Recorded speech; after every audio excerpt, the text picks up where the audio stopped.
Boa noite, pessoal. Alô, amigas e amigos do cavalo. Vamos para mais um papo de cavalo de hoje. Dedé Correia. Hoje o Dedé vai dormir na rua. Roco, o Dedé tá para ser expulso de casa. A mulher dele não aguenta mais ele ver live, ainda mais que hoje ele tá desde meio-dia vendo live. Alô, pessoal. Vamos começar uma live agora muito especial. Pontualmente, meu amigo Dedé. Dedé falou que eu tinha desistido aqui. Jamais. Peço que vocês convidem aqui no aviãozinho, perto desse aviãozinho, depois da interrogação, e vá marcando as pessoas para convidar para assistir. Manu, vou adiantar aqui que segunda-feira nós temos uma live com a Amazona Baiana Manuela Cunha. Manu, segunda é nosso papo. É porque ele só faz assistir live agora, Ruco. Ela achou que agora que está tendo quarentena, ele ia ter mais tempo para ficar em casa, cuidando da filha. Mas que nada.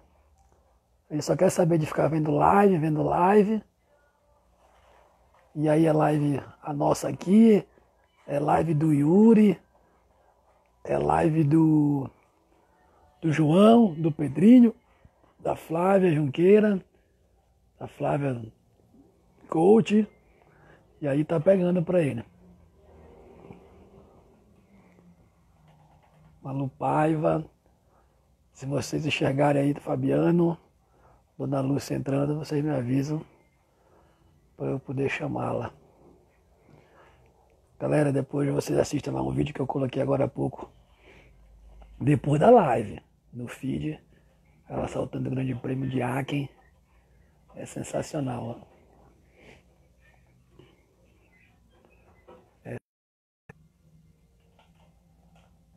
Verdade, Rocco, eu sou suspeito que eu sou fãzão dela. Eu até falava agora há pouco, como eu falei pro Cezinha, ela é minha gurua. É a ela que eu recorro sempre. Grande Cabral. Cabral, ontem assisti algumas coisas, assisti Quebrado, fatiada a sua live com o Yuri. E só que de madrugada eu fui rever. No caso, fui ver completo. Sempre muito correto nas suas palavras, muito sábio. Mais uma vez, obrigado aí pela sua contribuição, como sempre, no nosso esporte. Esperando só a Dona Lúcia entrar aqui, pessoal. Acho que ela já entrou. Será que... Vocês viram se ela entrou? Nicole, minha querida aluna. Tive o privilégio de dar aula para Nicole em Piracicaba. Se algum de vocês já viram a Dona Lúcia aí, fala com a Dona Lúcia, pessoal. O pessoal da Troar, ou Troa, acho que é Troar, né, galera? Beijo para minha irmã Juliane, que acabou de entrar. Meus sobrinhos, todo mundo aí em Amapá, lá em Macapá. Não, ela nesse vídeo é coisa de outro mundo, né? Lúcia Faria de Alegria Simões acabou de entrar aqui. Dona Lúcia. Vamos. Entrou, já vi aqui, Rocô. Guardando ela deitar.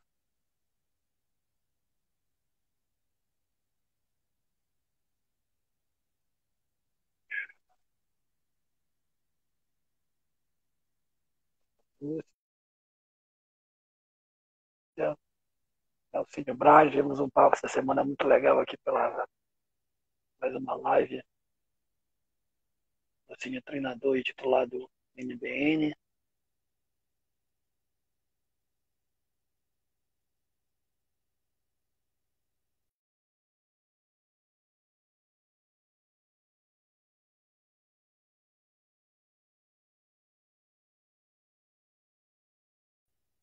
Já solicitei aqui a Dona Lúcia, esperando só ela aparecer. Enquanto ela aparece aí, vocês vão convidando os amigos aí pelo aviãozinho. Nicole, aperta no aviãozinho do lado da interrogação e vai marcando os amigos, convidando todo mundo. Se alguém quiser fazer alguma pergunta, que aí fica mais fácil, eu vou anotar como vai passando, eu acabo não conseguindo fazer durante a live.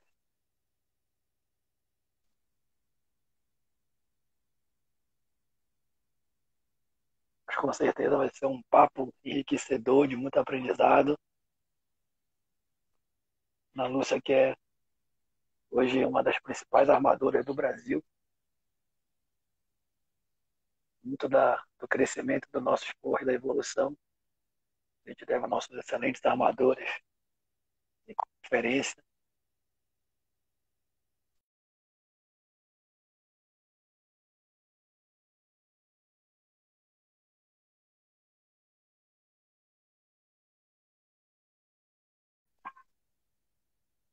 Aprendo muito com ela. Fábio Leivas, acabou de entrar aqui. Pessoal, estou só esperando a Lúcia aceitar, tá? Eu já convidei. A Nicole quer saber por que os cavalos usam peitoral. Nicole, vale eu responder ou não?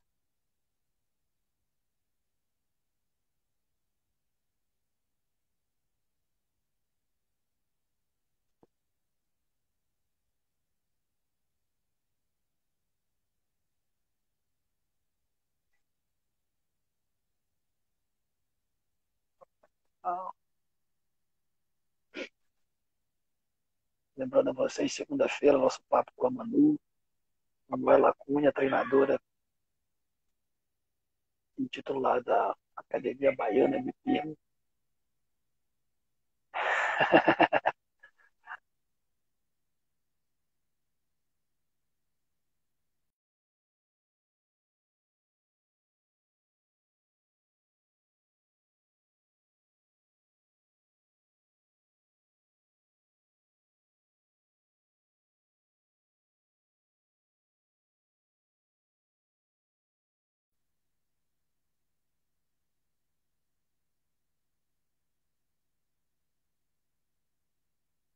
O Wallace.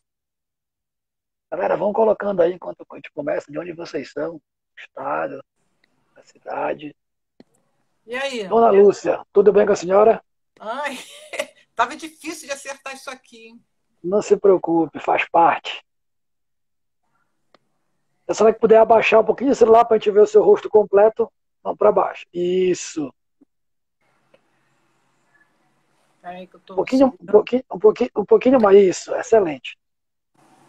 A gente ver a senhora por inteiro, o seu rosto. Peraí. Valeu, Wallace, minha terra. Sou de Belém também.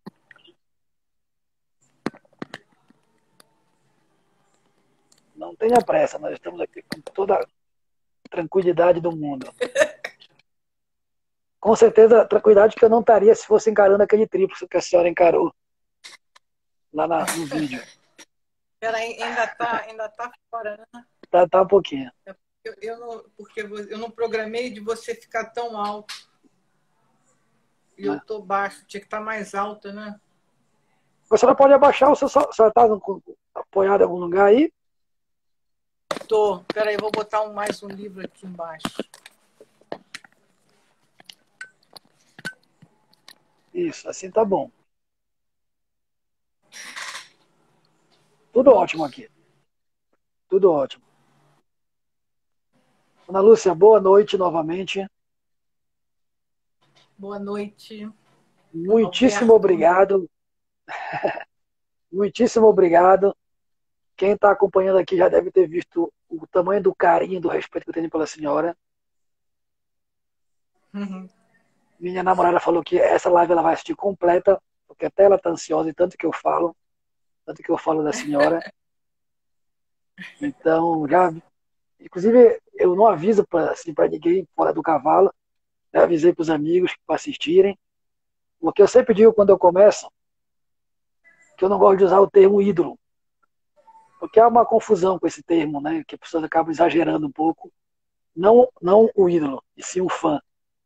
Mas se eu pudesse falar que eu tenho um ídolo no hipismo, eu nunca lhe falei isso, eu falo agora. Esse ídolo é a senhora. Imagina, muito obrigada, que É a honra. senhora.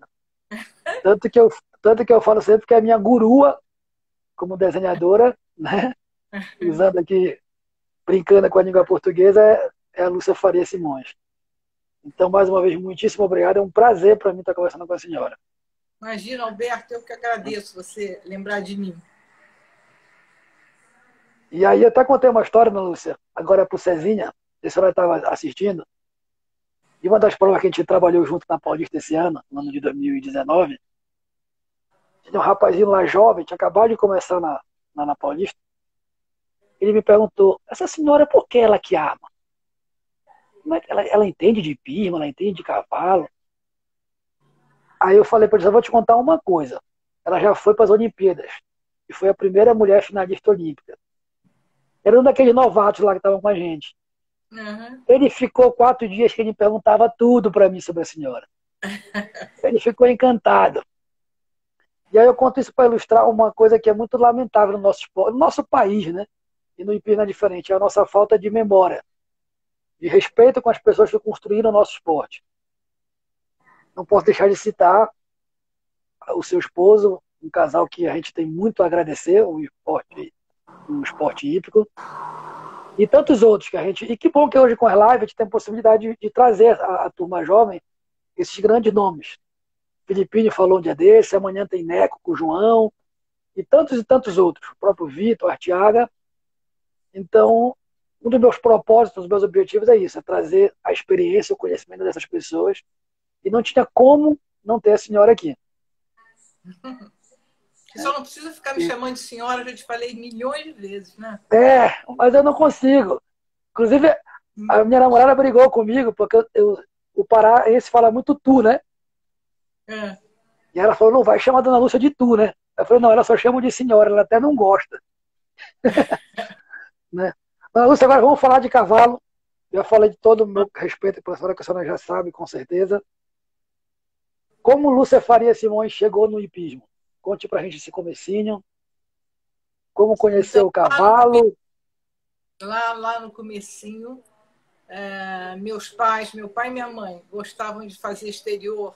A gente, quando ia para Petrópolis nas férias, eles tinham um cavalo lá, e lá no Hotel Quitandinha, não sei se você conhece, já ouviu falar, um hotel grande, logo na entrada de Petrópolis.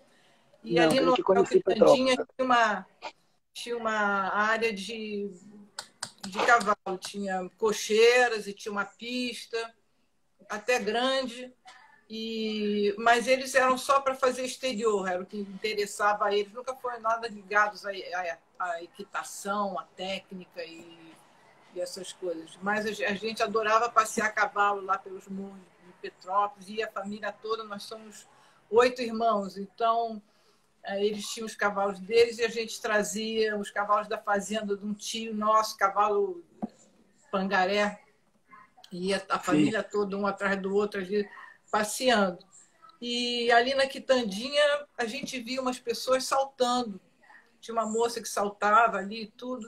E aquilo chamou a atenção da gente. A gente, com o nosso cavalo pangaré, a gente começou a ver aquela varinha ali, saltar com o cavalo pangaré ali, aquilo ali. E, e ali eu comecei minha atenção com o cavalo e com o salto e tudo isso. E meu irmão mais velho e a minha irmã também se interessaram. Minha irmã fez adestramento e meu irmão saltava também. Aí a gente passou um tempo, fomos para a Ípica. E nós três. E já na época brasileira. o primeiro cavalo que eu tive era o cavalo da minha mãe mesmo, um cavalo manga larga, que eu saltava com ele. E meu irmão e essa minha irmã mais velha faziam adestramento. Eles ficaram um tempo nisso e depois pararam. Mas eu continuei direto, né? Porque realmente eu só pensava nisso. sempre foi meu sonho. Depois, quando o pessoal começou a ir para a Europa, o Antônio foi primeiro, o Neco foi, né? Depois o Antônio foi. A senhora já conhecia o seu Antônio ou conheceu no cavalo? Hein? A senhora já conhecia o seu Antônio ou vocês se conheceram no cavalo, na hípica? Não, na hípica. Na hípica, desde que eu tenho, sei lá, 13 anos que eu comecei a montar lá na hípica, mais ou menos, foi quando eu tinha uns 13 anos. E aí, então, comecei lá montando na hípica e aí fui embora. Quando esse pessoal começou a ir para a Europa, era tudo que eu queria, era ir para a Europa.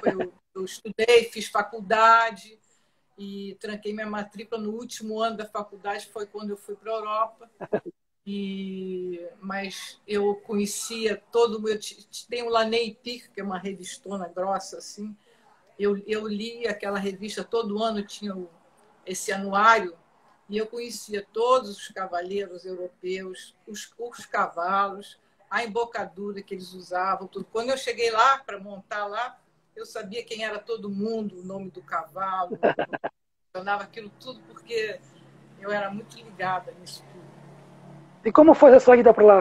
Alguém lhe convidou? A senhora decidiu ir? Como foi essa sua ida para lá? Tá. Eu vou fechar dela que está fazendo barulho. Tá bom.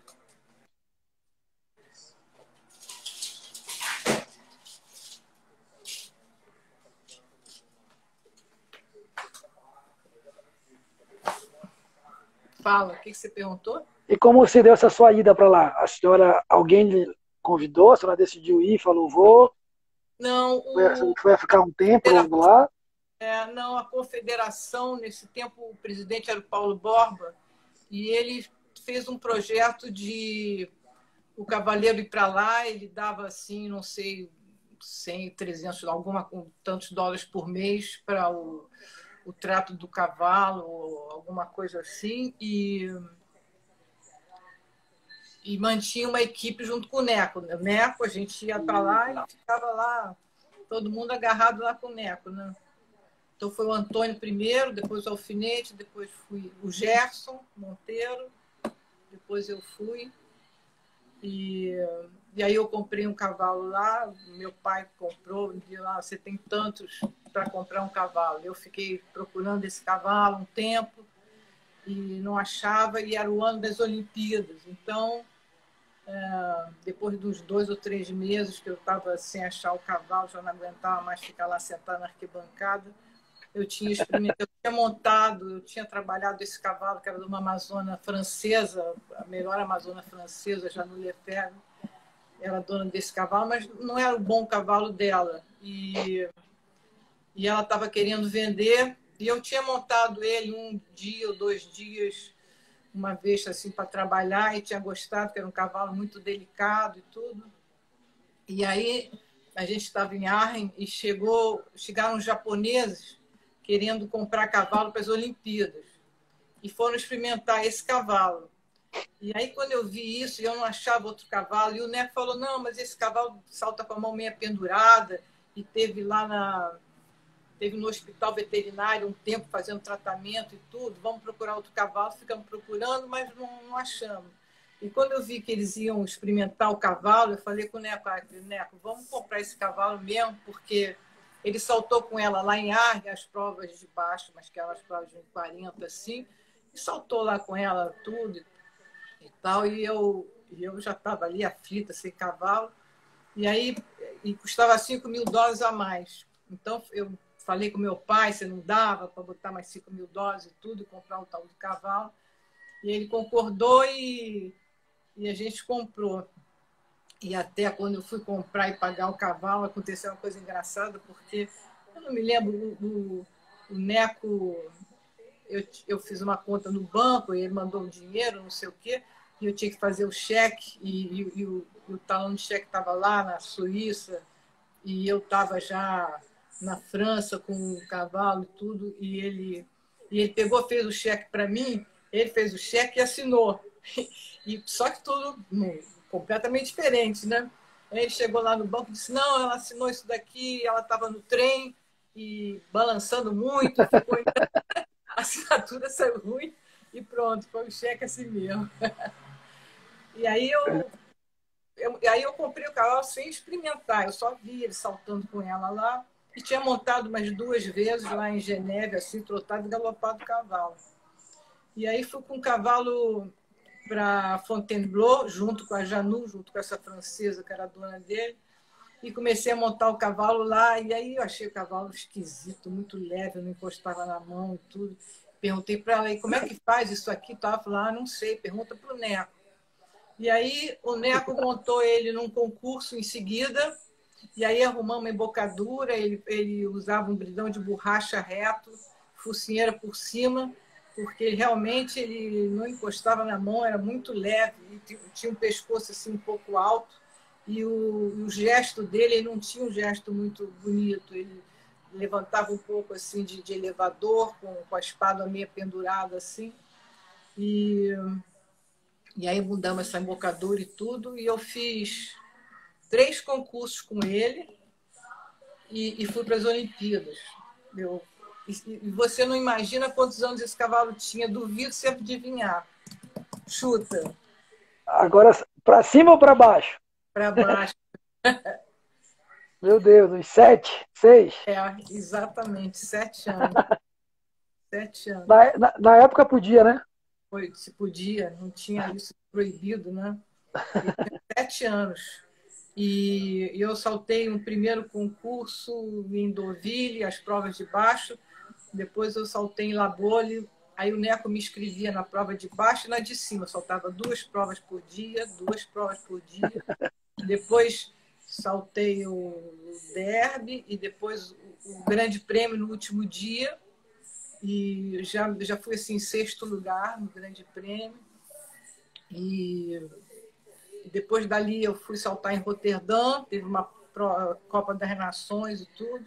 E o Neco Alfinete também saltou bem, fez tipo 0,4 ou 4,4. E daí foi para as Olimpíadas. Quer dizer, eu saltei só 3 concursos com o cavalo. Essa equipe era a senhora, Neco. O Gerson estava mais tempo do que eu na Europa.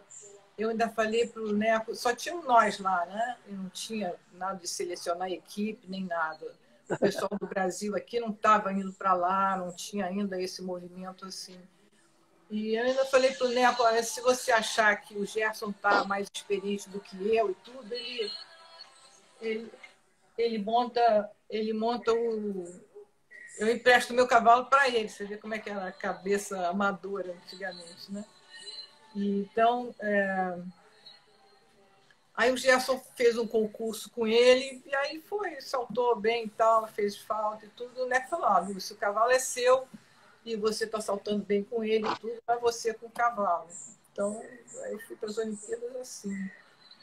Com muito pouco tempo de ter montado o cavalo, mas... No México, né, dona Lúcia? Bom, hein? No México, né? No México, Era a senhora, Neco... E o alfinete, o alfinete com cantal, e o Gerson foi de reserva. Se o Gerson tivesse que saltar com o cavalo que ele estava, coitado, ele morria. Mas o Neco saltou um cavalo que era russo, um cavalo mais ou menos, não era um super cavalo. O alfinete, o cantal, e eu, esse meu cavalo que se chamava Rocha do Canto.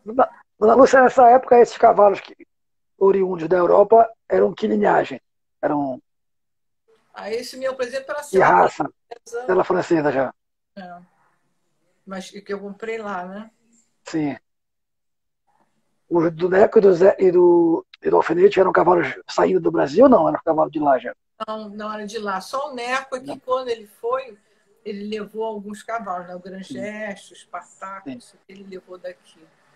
Mas os outros eram cavalos. O Samurai do Antônio era daqui também. Tá. Olha, o Pedrinho Teixeira, que é do Nordeste, que também tem feito uma live bem legal, colocou aqui, não posso nem ver a Dona Lúcia que eu tremo na base. Está se referindo às pistas da Dona Lúcia, que a gente vai falar muito sobre isso. Lúcia, essa Olimpíada, quando eu falei para algumas pessoas que seria a senhora, tem um fato lá que o Dad mandou eu perguntar para a senhora, né? Uma famosa paralela, né? Foi nas Olimpíadas, não foi isso? Foi, foi. Conte um pouquinho pra gente dessa história aí. Essa Olimpíada foi a Olimpíada assim mais alta, mais estúpida que teve. Depois dessa, eles começaram a abrir mais os ganchos, a botar menos varas, a fazer os obstáculos mais leves e tudo isso, porque mais alto do que foi aquela ali não dava para ser mais. E tanto que, por exemplo, a Copa das Nações, e nesse tempo a Olimpíada era uma prova pela medalha individual, um grande prêmio pela medalha individual. E o outro grande prêmio que acontecia sempre como última prova, última competição das Olimpíadas, era dentro do Estádio Olímpico, onde em seguida tinha o encerramento das Olimpíadas, na grama, onde acontecia o atletismo e tudo isso. E a prova das nações, a equipe que ganhou com 105 pontos perdidos. A segunda ganhou com 110, a terceira com 100 e não sei quanto. Cada um fazia 30 pontos, 40 pontos no percurso. Excesso de tempo, assim, só 3 cavaleiros ou 4 fizeram dentro do tempo. Então, o tempo estava péssimo, muito apertado. E a pista era muito grande, né? Tinha um rio, o rio antigamente era sempre 5 metros. Então tinha um rio de 5 metros, na frente tinha um duplo de óxido rústico contra o sol, você não via vara, não via nada. Essas varas desse duplo de óxido voavam o tempo todo. Um triplo também, antigamente você usava muro no meio, no triplo, né? O triplo, a entrada do triplo era um muro, tinha uma tríplice antes, uns 5 lances difíceis, você tinha que dar uma arrumada para entrar no triplo, e era muro, óxido e óxido. Então era um triplo também, o muro ali na entrada freava um pouco, e depois óxido e óxido. Então isso também era difícil. Eu fiz, por exemplo, 40 pontos em cada percurso, e mais o excesso de tempo. Mas já era todo mundo assim, né? Todo mundo fez assim. Agora, a prova individual, então, que foi em outro lugar, que foi bom para mim, porque eu entrava primeira da equipe.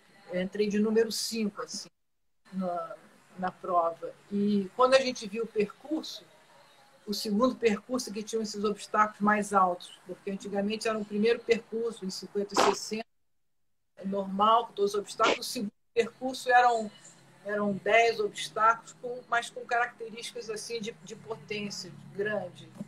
Então, se saltava 1, 2, o 3 já era um muro de 1,80 m, direto. Você não ia aumentando aos poucos, não. Direto você ia para o muro de 1,80 m. Depois uma tríplice também, de 1,70 m por 2,20 m. E depois tinha esse tal óxido grande.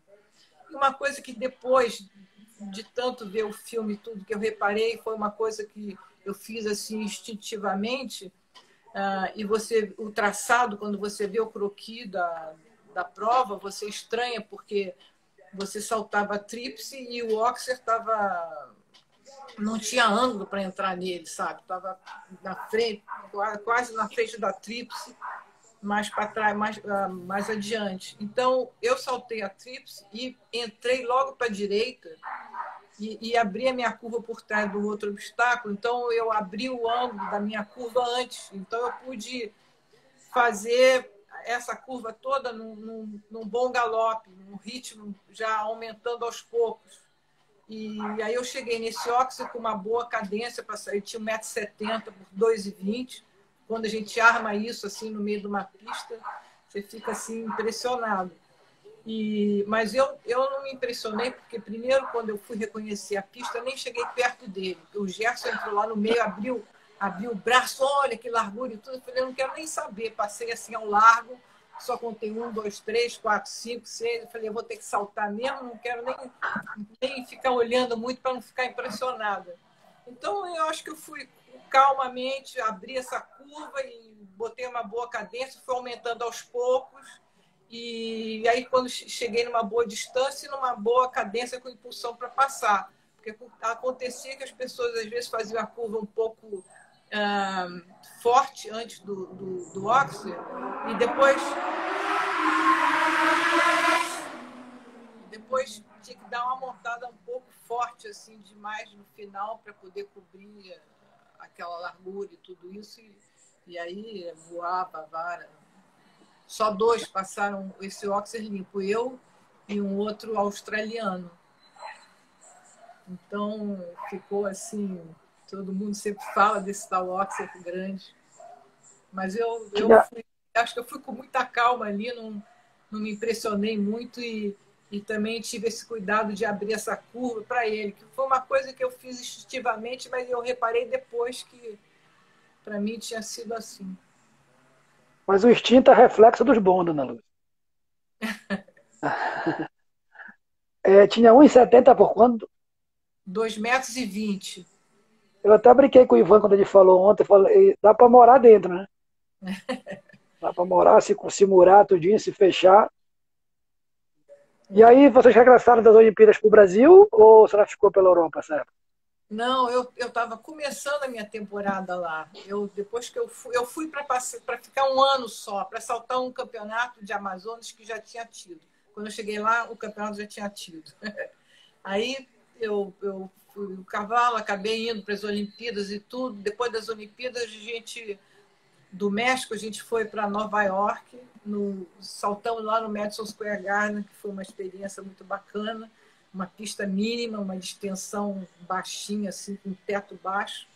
E depois a gente foi para Toronto, um concurso que tinha lá, e aí os caras voltaram para a Europa. Aí eu vim para o Brasil, fiquei aqui um mês e falei aqui, eu quero voltar, saltei só 3 poucos concursos, né?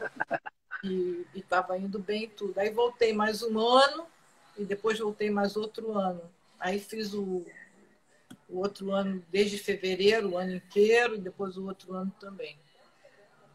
Aí depois Aí, eu quando vendi, você vai vender o cavalo lá. vendi o cavalo.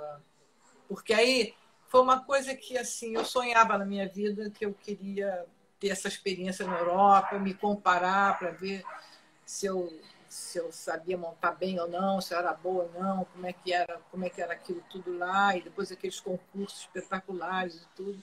Então, era um sonho que eu queria realizar realmente, e foi um espetáculo. Meus pais compreenderam, e na minha época era muito difícil você ir embora sozinha para ir saltar e fazer uma aventura dessas, mas eles compreenderam que realmente era uma coisa que eu queria e que eles me proporcionaram. Então, aí depois eu digo, bom, agora eu já fui até onde eu queria tudo isso, vendo o cavalo, te devolvo o dinheiro da venda do cavalo e tudo, volto para casa e vou continuar a minha vida aqui.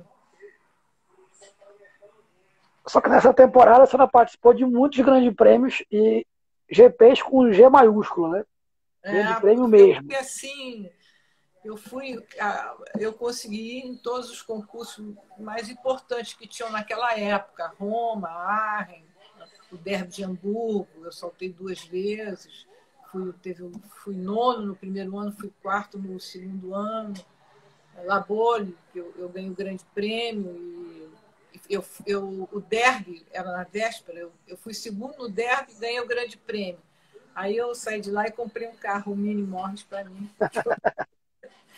E Roma, eu fui segundo no Grande Prêmio de Roma, que é lindo, né, o lugar do concurso lá e tudo. Eu fui no desempate e estava acabando, eu estava na frente, mas o último foi o Piero Dinzeu, entrou com um cavalo que todo dia ele acuava e carregava a cerca do concurso de Roma, era baixinha, e o cavalo pulava a cerca para fora com ele. E aí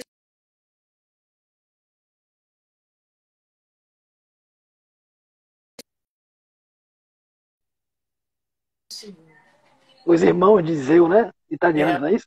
É. E aí a senhora voltou para o Brasil, vendeu o cavalo, mas voltou para o hipismo, focada para o hipismo. Né? Eu achei que ia voltar para o Brasil, ia terminar a minha coisa hípica. Acabou o cavalo, agora eu vou trabalhar em outra coisa, vou fazer outra coisa. E comecei até assim.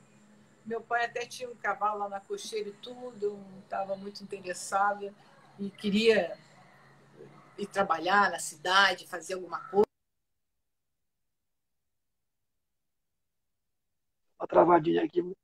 Eu disse, Lúcia, vamos fazer uma escolinha de equitação, não sei o que e tudo, você tem que fazer junto comigo, vamos ser sócio e tal. E pronto, aí eu engrenei nisso, aí eu fiz o Paddock, que foi uma escola de equitação, perto da Hípica, um lugarzinho pequeno.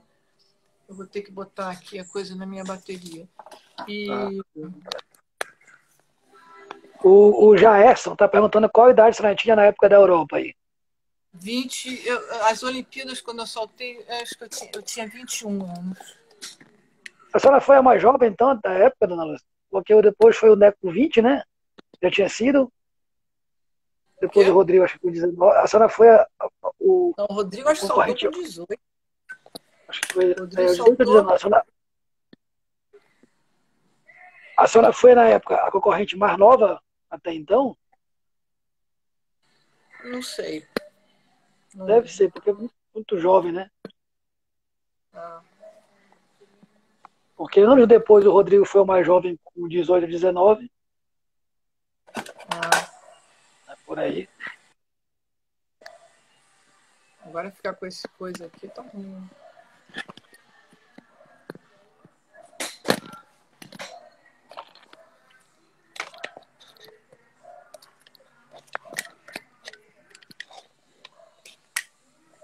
Deixa eu ver se eu invento alguma coisa aqui para ficar. Tá. Deixa eu ir olhando aqui se tem alguma pergunta aqui. Eu não enxergo muito bem e vou postando nas perguntas. A Luísa Rocco está dizendo que está com saudade da senhora aqui. Quem? Luísa Rocco. Luiz Rocco. Ah, não, é o Luiz, né? É o Rocco, tá? Desculpa. O Rocco, desculpa, Rocco. E eu tive a conversa com ele um dia desse, como ele tem um A no meio aqui, eu li Luísa. Não. Perdão, Rocco, eu falei com ele antes da live, fiz a live com ele e chão, tô doida. Luiz Rocco. Rocco é outra fera do nosso esporte, um oficial de concurso, outro que representa o nosso hipismo como comissário, como juiz, aí, né? Muito bem. Eu sumi? Subiu, eu tô vendo o seu teto. Meu teto? É. Ah, tá.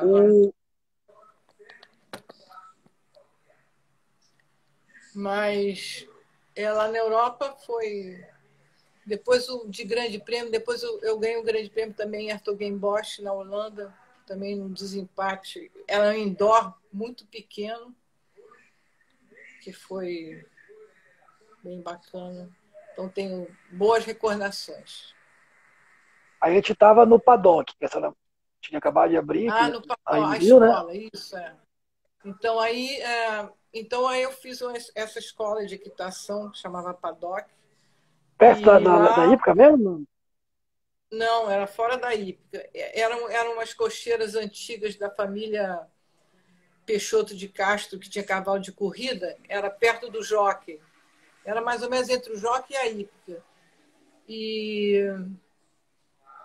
E aí era um quadradinho assim, a pista ficou assim com 30 por 20, uma coisa 35 por 20. E aí eu estava cheia de ideias, né? Tinha voltado pouco tempo para a Europa. E aí eu montei uma escola bem bacaninha e tudo. E quando chovia, a gente me ensinava a limpar material, tinha uma selaria bem montada, bacana. Passava vídeos, filmes, eu ia nas embaixadas, pegava uns filmes para os cavalos, essas coisas assim. Aí teve muita gente que montou lá, Vinícius, Marco Batista, tudo garotinho pequeno lá, Guga Padilha, muitos desses cavaleiros. A senhora falando desses alunos, tem um aluno seu aqui, a senhora conseguiu ler aqui, que fez uma pergunta. É um cara novo no hipismo, tal de Fábio Leivas. Está começando agora, está pulando a temporada de escolinha agora. Né? Brincadeira, para quem não conhece, o Fábio é outro fenômeno do Brasil, que mora fora do Brasil agora. Acho que ganhou tudo aqui no Brasil, né? Se duvidar. O Ele Fábio pergunta aqui. contou comigo o tempo, ele era manhoso pra caramba. Ele tá falando. Ele diz aqui que ele queria mandar um abraço para a senhora, que deu muitas aulas para ele durante muitos anos.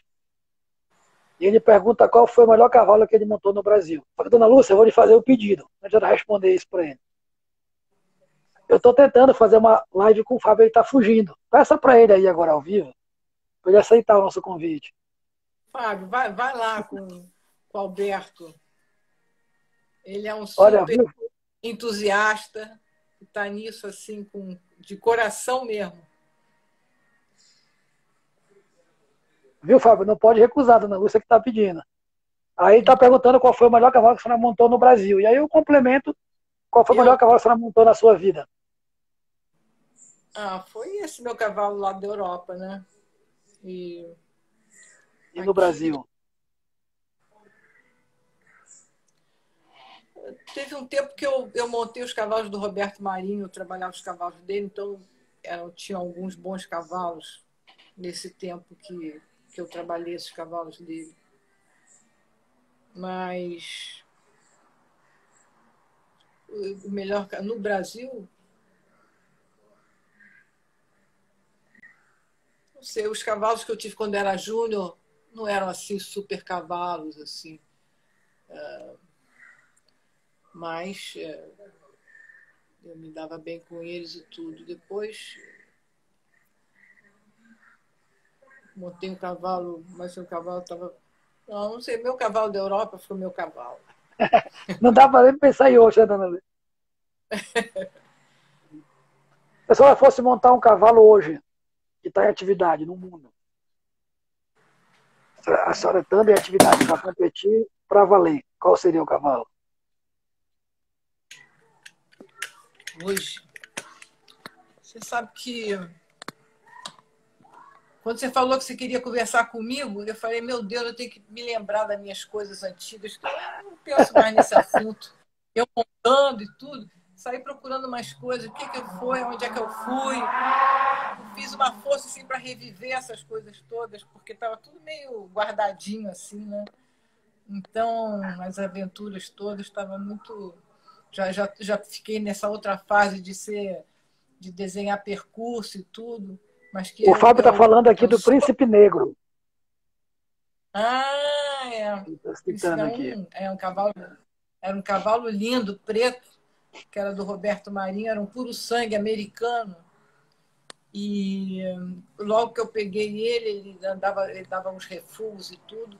Mas depois ele foi indo e eu só tenho até campeonato carioca de sênior e tudo aqui no Rio. Porque eu tive essa minha primeira fase que eu saltei da Europa e como cavalo, e aí depois quando eu voltei, aí comecei a dar aula, eu dei muita aula e parei praticamente de montar, de competir, dava muita aula e tudo. E depois eu tive essa fase que eu andei montando os cavalos do Roberto Marinho e tudo. Então eu separo um pouco, sabe, a minha fase de Amazônia, quando eu competi, procurava os campeonatos e tudo isso, e depois quando aí eu passei a dar aula. E, por acaso, aí ficava sem entrar em prova um tempão, aí, de repente, entrava em prova. Era ruim, porque você fica fora de forma, né? Você para 2, 3, 4, 5 anos, a pior coisa é você entrar numa linha fora de forma. Você não sabe se você está indo para frente, vai para trás. Ainda mais formado pela Lúcia, né? Ainda mais se fosse amada pela própria dona Lúcia. Aí o pessoal ia tremer nas bases. A senhora trabalhou muitos anos para o doutor Roberto Marinho, né? Montou cavalos deles por muitos anos. Nessa época eram cavalos já para competição? Não, eram cavalos que ele montava? Comprava cavalo pronto para ele montar, né? Eram cavalos prontos, cavalos bons. Mas que não faziam muito concurso, trabalhava mais aqui, entrava em umas provas aqui no Rio, assim. Não era para competição. Tem um fato da sua carreira que eu lá no Belém do Pará, antes da tecnologia, eu não sei como eu fiquei sabendo disso. E na época eu acompanhava. Hoje o Dora trouxe essa história da competição por equipe, né? E até falei ontem com o Ivan que existia uma equipe de Pirro que, para mim, no meu entendimento, seria o Real Madrid, o Barcelona de Pirro, que era a equipe La Sila, né? Conte um pouquinho da sua experiência com essa equipe. Explique para o pessoal que está vendo e quem não sabe quem é La Sila, o que foi, no caso, né?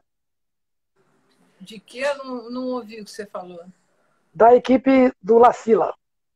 Ah, do Lacila, sim. O tempo que a gente eu fiquei 2 anos e meio lá, trabalhando lá nesse lugar, que era um espetáculo, né?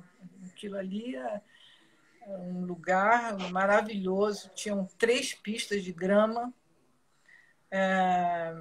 Quando você chegava lá, eu fui para lá para olhar o pessoal os cavaleiros trabalhando os cavalos novos, porque eu tinha conhecido a pessoa que administrava lá o La Silla, que era uma peruana, mas que depois foi para a Europa montar, e ela era da mesma geração que eu. Ela Era no saltou, México, né? hein? Era no México. Isso? Em Monte Rei. Monte Tá. Rei. E ela uma hora me ligou, eu nunca mais tinha visto ela. Um dia ela me liga e me perguntou: Lúcia, eu estou precisando de alguém para me ajudar, que a gente está com muito cavalo, você não quer vir para cá? E eu nossa, já foi, sei lá, uns 20 anos atrás, já estava. Eu falei, vou largar tudo aqui, vou para lá, eu sei que pensa daqui, pensa dali, acabamos indo. Eu e o Antônio fomos. E a gente mas foi exatamente na hora daquela recessão 2008, 2009, tudo. A gente foi porque eles ofereceram foi super interessante ir para lá, e o esquema era ótimo e tudo. E depois a gente ficou 2 anos e meio porque deu aquela desgraça toda daquela recessão naquele tempo e tudo, e já não valia mais a pena. Mas o lugar deles, eles têm um picadeiro fechado enorme, espetacular, 3 pistas de grama, material para cada pista daquelas.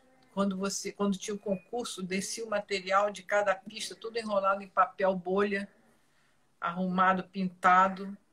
E depois eles tinham um lugar mais para cima, todas as cocheiras de alvenaria para o concurso, para os cavalos que vinham já. E tinha mais outra pista lá para cima, tinha um cross também.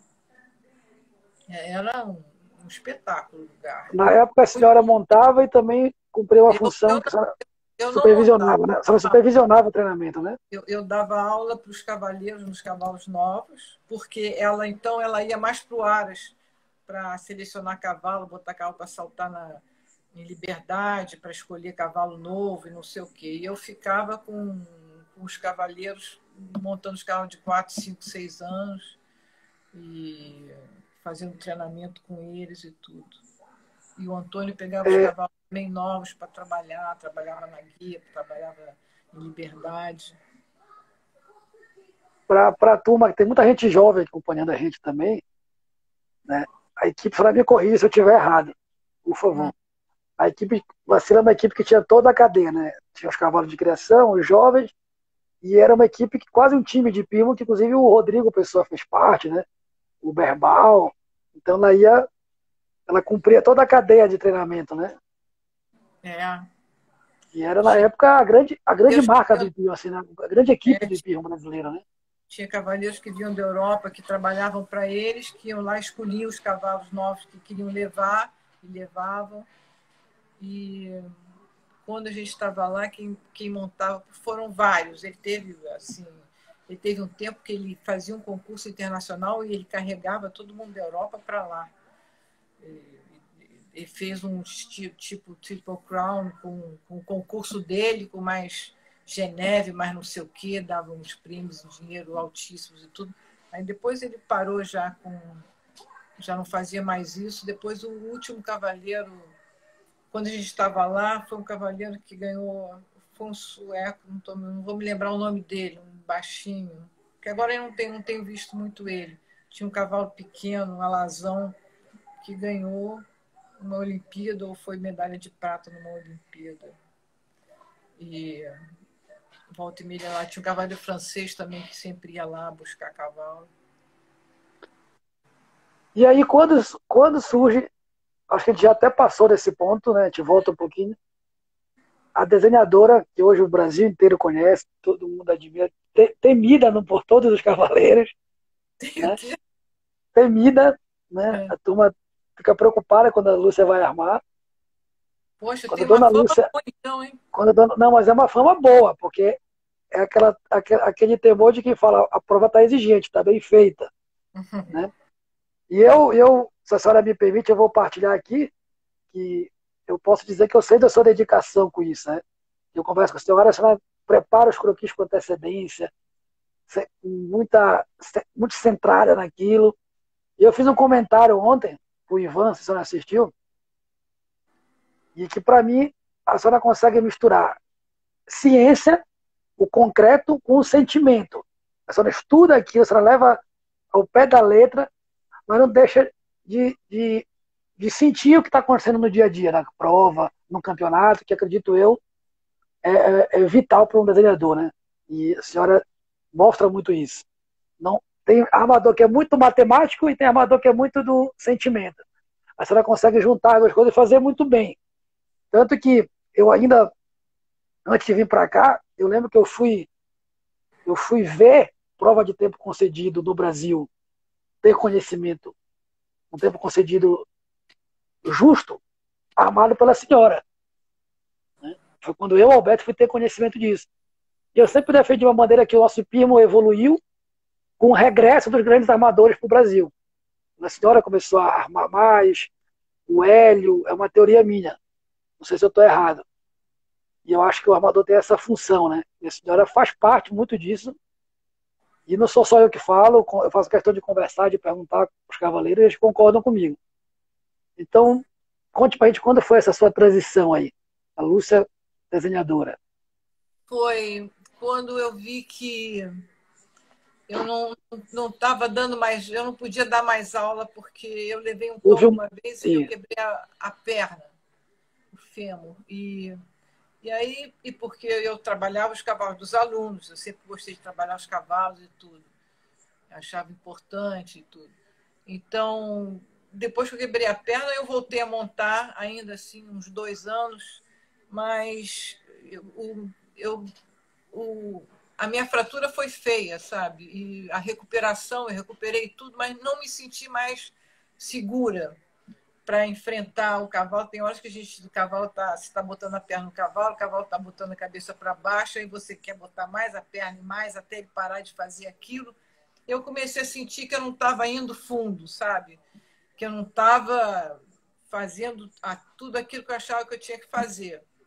E aí depois comecei a depender também, quando você dá aula, você monta um cavalo de um aqui, monta o cavalo do outro aluno lá, cada cavalo tem a sua mania, e você tem o que você monta, ele sai corcoviando, o outro faz não sei o quê.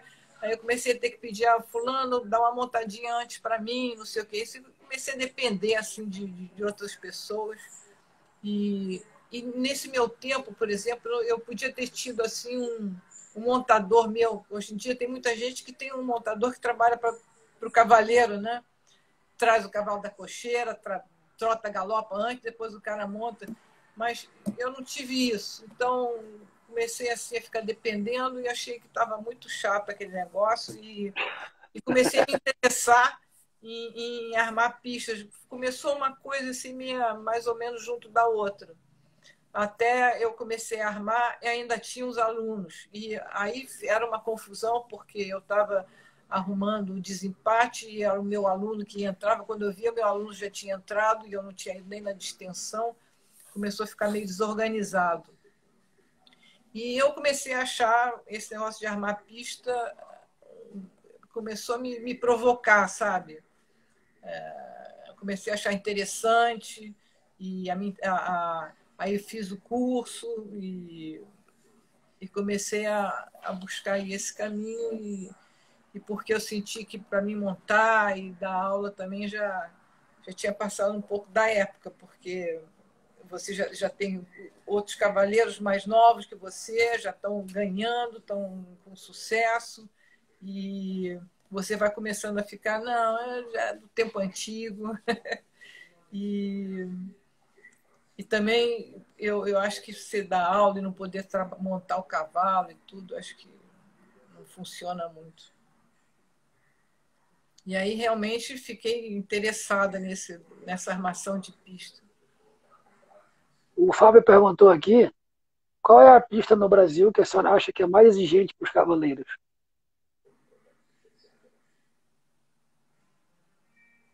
Que Ela é está me mais ouvindo? saltar Mas, o acredito lugar. que seja. Hã? Acredito que seja. Acredito que seja isso. Ele pergunta, eu vou ler a frase toda para a senhora. Qual é a pista no Brasil que a senhora acha que é mais exigente para os cavaleiros? Olha, você sabe que eu Acho que ele acho que fala, a pista da hípica, ela é bem chata. Ela, por exemplo, São Paulo, aquela pista da hípica paulista enorme, um espaço, né? Os percursos acabam sendo sempre muito mais agradáveis e tudo. Santo Amaro também, Porto Alegre, o tamanho da pista de Curitiba também é ótimo. A pista da hípica, ela funila um pouco para o lado lá da portaria, ela é um pouco ascendente assim da entrada da pista em direção à sede. E agora tiraram o rio, mas ela tinha aquele rio ali. E então você nunca tem um espaço assim, você acaba sempre armando um percurso que a pessoa tem que estar com o cavalo, sabe? Não é assim fácil de você vai rodando e vai embora. Então, eu acho que muito dos bons cavaleiros que a gente teve no Rio de Janeiro é porque a nossa pista ali da hípica é uma pista que obriga o cara a não pode dormir muito no ponto, não, sabe? agora eu vou lhe fazer algumas perguntas que eu já lhe fiz no dia a dia, quando a gente se encontra nas provas. Qual é a pista para a senhora mais difícil de armar no Brasil, a nível de dimensão, né?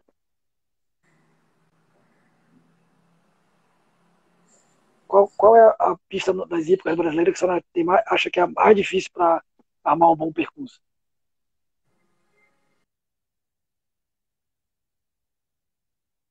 A senhora está me ouvindo? Não, parou, gente. Começou a fazer a rodinha aqui. A senhora conseguiu me ouvir? Tô. Já A vai senhora no chegou. apelo e já está novo. Tá. Então, eu acho que cortou a pergunta. Para a senhora, qual é a pista no Brasil mais difícil para se armar um percurso? E que desafia mais o desenhador? Eu acho que o indoor é mais difícil, né? Qualquer percurso indoor é mais difícil. Sim. Agora, dona Lúcia, recentemente, os meninos estiveram aqui no Brasil, o Marlon, o Eduardo, né? Depois do Pano, o Indoor. Hã? E aí, conversando com eles, inclusive o Mário, o pai deles, eles fizeram elogios lá em cima para os armadores brasileiros. É. Né? Que para eles não precisava trazer armador nenhum de fora. Inclusive lá fora houve muito elogio quando os brasileiros vão armar. Os próprios os meninos que estão no meio do circuito, né? Como a senhora Aham. vê a qualidade do nosso